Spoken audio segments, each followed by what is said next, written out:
युधिष्ठिर की धर्म पर ही डटे रहने की घोषणा वैशंपायन जी कहते हैं। जन्मेजय भीमसेन जब इस प्रकार अपनी बात पूरी कर चुके, तब महान भाव सत्य प्रतिज्ञ एवं अजात शत्रु राजा युधिष्ठिर ने धैर्य पूर्वक उनसे ये बात कही। युधिष्ठिर बोले, भरत कुल नंदन, तुम मुझे पीड़ा देते हुए अपने बागबाणों द्वारा मेरे हृदय को जो विदीर्ण कर रहे हो, ये निसंदेह ठीक ही है। मेरे प्रतिकूल होने पर भी इन बातों के लिए मैं तुम्हारी निंदा नहीं करता, क्योंकि मेरे ही अन्याय से तुम लोगों पर यह विपत्ति आई है। उन दिनों धृतराष्ट्र पुत्र दुर्योधन के हाथ से उसके राष्ट्र तथा राजपद का अपहरण करने की इच्छा रखकर ही मैं द्यूत क्रीड़ा में प्रवृत्त हुआ था, किंतु उस समय धूर्तज्वारी सुवल पुत्र शकुनी दुर्योधन के लिए उसकी ओर से मेरे विपक्ष में आकर जुआ खेलने लगा। भीमसेन पर्वतीय देश का निवासी शकुनी बड़ा मायावी है। उसने द्यूत सभा में पासे फेंककर अपनी माया द्वारा मुझे जीत लिया, क्योंकि मैं माया नहीं जानता था, इसलिए मुझे यह संकट देखना पड़ा है।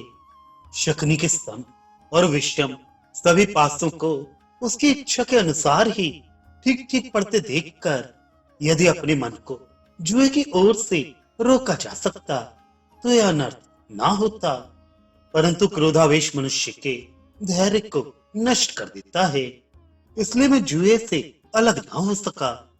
तात भीमसेन, किसी विषय में आसक्त हुए चित्त को पुरुषार्थ, अभिमान अथवा पराक्रम से नहीं रोका जा सकता, अर्थात उसे रोकना बहुत ही कठिन है। अतः मैं तुम्हारी बातों के लिए बुरा नहीं मानता। मैं समझता हूं वैसे ही भवितव्यता थी। भीमसेन, धृतराष्ट्र के पुत्र राजा दुर्योधन ने राज पाने की इच्छा से हम लोगों को विपत्ति में डाल दिया, हमें दास तक बना लिया था, किंतु उस समय द्रौपदी हम लोगों की रक्षक हुई।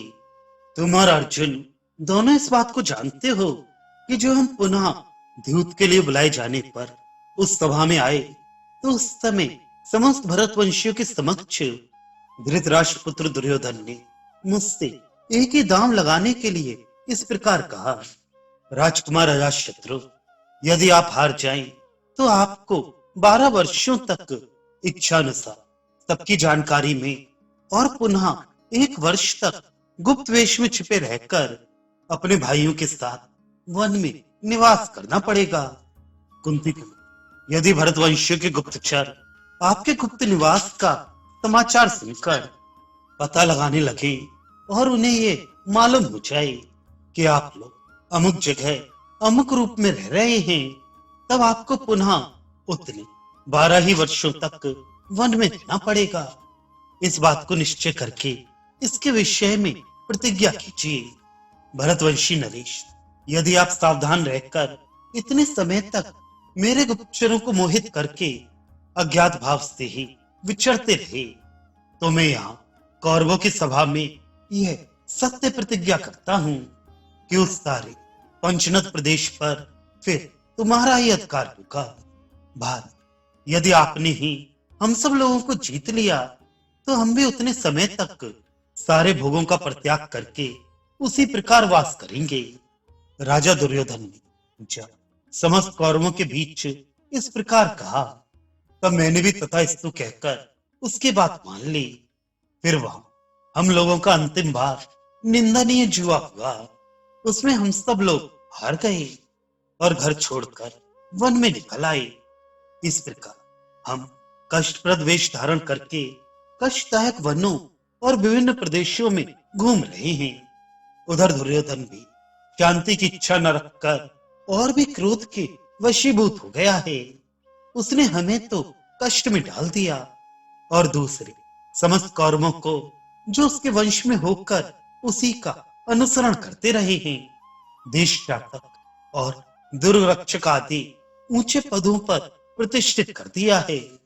कौरव सभा में साधु पुरुषों के समीप वैसे संधि का आश्रय लेकर, यानी प्रतिज्ञा करके अब यहाँ राज्य के लिए उसे कौन तोड़े? धर्म का उल्लंघन करके पृथ्वी का शासन करना तो किसी श्रेष्ठ के लिए मृत्यु से भी बढ़कर दुखदायक है, ऐसा मेरा मत है। वीर भीमसेन, युद्ध के समय जब तुमने मेरी दोनों बाहों को जला देने की इच्छा प्रकट की और अर्जुन ने तुम्हें रोका, उस समय तुम शत्रुओं पर आघात करने के लिए अपनी गदा पर हाथ फेरने लगे थे।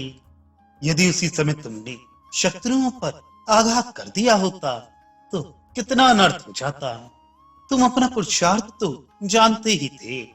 जब मैं पूर्वक प्रकार की प्रतिज्ञा करने लगा, उससे पहले ही तुमने ऐसी बात क्यों नहीं की? जब प्रतिज्ञा के अनुसार वनवास का समय स्वीकार कर लिया, तब पीछे चलकर इस समय क्यों मुझसे अत्यंत कठोर बातें कहते हो?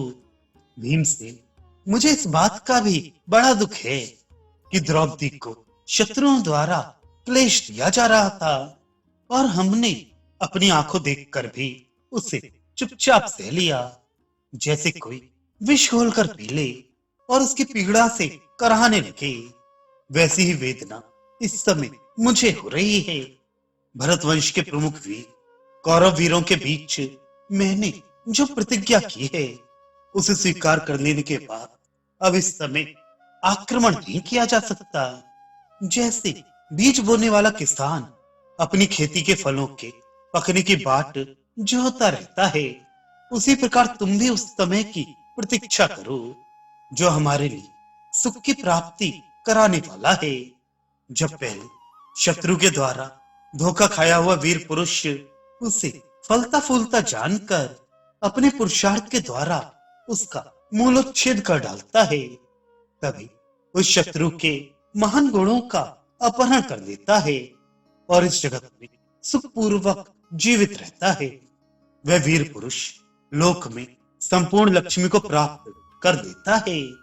मैं यह भी मानता हूं कि सभी शत्रु उसके सामने नतमस्तक हो जाते हैं, फिर थोड़े ही दिनों में उसके बहुत से मित्र बन जाते हैं और जैसे देवता इंद्र के सहारे जीवन धारण करते हैं, उसी प्रकार वे मित्रगण उस वीर की छत्र छाया में रहकर जीवन निर्वाह करते हैं। किंतु भीमसेन, मेरी ये सच्ची प्रतिज्ञा सुनो। मैं जीवन और अमृत की अपेक्षा भी धर्म को ही बढ़कर समझता हूँ। राज्य, पुत्र, यश और धन, ये सबके सब सत्य धर्म की 16वीं कला को भी नहीं पा सकते।